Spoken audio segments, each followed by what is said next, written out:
Good morning, everyone. It's time to wake up and tune into your daily Boss FM news. I'm Kristian. And I'm Megan. And today we're talking about some of the insurrectionists who've been arrested since January 6th and some weird anti-LGBTQ laws that are being enacted in some of the states. Let's see if this affects you. Dive on in. Wake the streets up. Okay. Wake the streets up. Okay. Come on. Okay. Wake the streets up. Come on. Wake the streets up. Okay.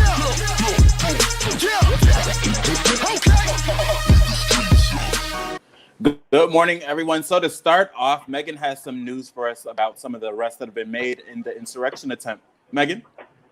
While many people have already been arrested for the Capitol riots earlier this month, there are still many people who are receiving repercussions.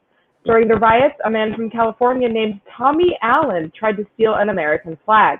However, he was stopped from doing so at the door, but no one looked in his pockets. Video footage revealed Allen had taken documents from Mitch McConnell's desk and was able to leave the building with them by putting them in his pocket. The documents included the Senate's calendar of business for that Wednesday, and also a document that allegedly had Trump's signature on it. Sources have claimed that Allen destroyed the documents when he returned home to California. Even though we know that these two documents were taken, who's to say that he didn't take more? And who's to say that he actually destroyed them? It's very scary and definitely a threat, and so I'm glad that he is getting at least some sort of repercussions.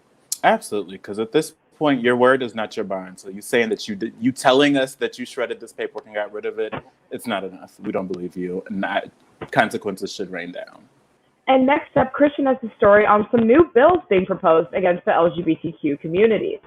That's right, Megan, I do. Lawmakers across 14 states are proposing anti-LGBTQ bills. Let's see how it affects you.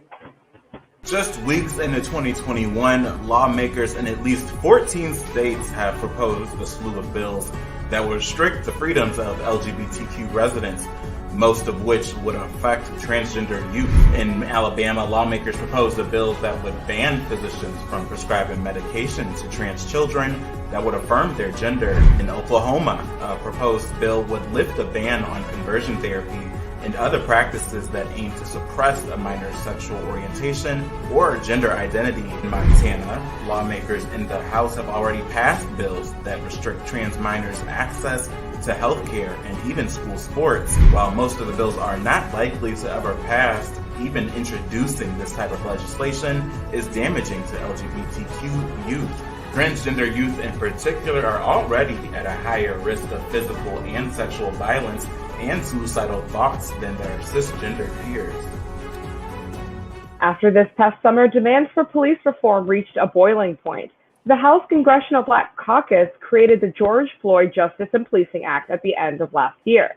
This bill would end no-knock warrants, like the warrant that police had when they killed Breonna Taylor. The type of chokeholds that killed Floyd, Eric Gardner, and so many other more would also be prohibited. This bill was passed by the House, but not the Senate last year. As we move into this year, we can only hope that this bill or other bills related to police reform can stop the murder of the Black community. Yes, we do. And we've been speculating for coming up on a month now since January 6th at the insurrection. Who exactly was helping out? We know that there was some sort of assistance because they just knew things that there was no way anyone could have known unless they had some sort of inside help. Now, a Black general in the National Guard is saying that his access was restricted just the day before the insurrection. Let's check it out. In an interview with the Washington Post, Major General William J. Walker, the commanding general of the D.C. National Guard, detailed how he was essentially disempowered to act during the insurrection on January 6th due to a muddy chain of command. He went on to state that, in quotes, all military commanders normally have immediate response authority to protect life, property, and in my case, federal property and life. But in this instance, I did not have that authority, end quote. In a memo released by the Pentagon on January 5th, the day before the insurrection, Army Secretary Ryan McCarthy banned Walker from being able to use the Quick Reaction Force, which comprises of 40 National Guard members. requiring him to obtain approval from senior officials before taking action. The Washington Post noted that commanders are generally allowed to act in situations when there is not enough time to get approval from upper command, but the Pentagon stripped Walker of that power. The Pentagon defended their actions in a statement stating, after the protests in June following the murder of George Floyd, authorities are now required to go through a rigorous process to get approval to deploy troops. All right, everyone, get ready to pull out your Spotify or Apple Music because it's time for What's BossFM Listening To?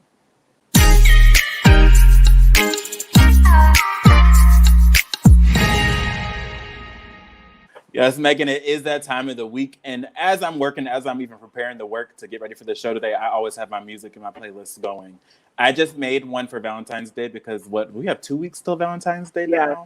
I don't have any plans, but we've got the tunes for you. So I created a love playlist. So I have some Anita Baker, some Stephanie Mills, of course, some Queen Beyonce, and there's Alicia Keys.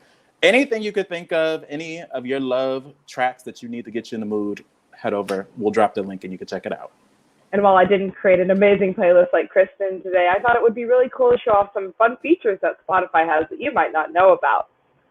Spotify actually creates playlists for your zodiac sign, and they update it every once in a while. So they just updated for the 2021 year, which means all the songs are brand new. I know I always struggle to find new music to listen to. I try to listen to my Discover Weekly, but sometimes I just get scared because new music is kind of a lot to deal with. But the songs that I found through my Taurus playlist have been absolutely amazing. Spotify also has a podcast for your daily horoscope. So if you're really into your zodiac, I would also check that out too. Oh, wow. Spotify's doing the thing. I have never taken a full dive into Spotify. I've been with Apple Music since Apple Music came out. Well, I'd say if you want some weirdly personalized stuff to head over to Spotify. I'm not sure all the stuff that Apple Music does. I'm sure they have some personalized stuff over there too, though. Yeah, I'm definitely going to check out Spotify. And while you're downloading Spotify, you can download our BossFM app in the same app store. Exactly. They're just probably going to be right next to each other anyway. So just get them both. Definitely. All right, everybody, that is it for your Thursday morning news. Make sure to tune in later today at 8:30 p.m. for more news with Boss FM. If you'd like to rewatch our shows, as always, they'll be available on our Boss FM app and on all our social media platforms. Thanks for tuning in, everyone. I'm Megan. And I'm Kristian. And I hope you have a great weekend.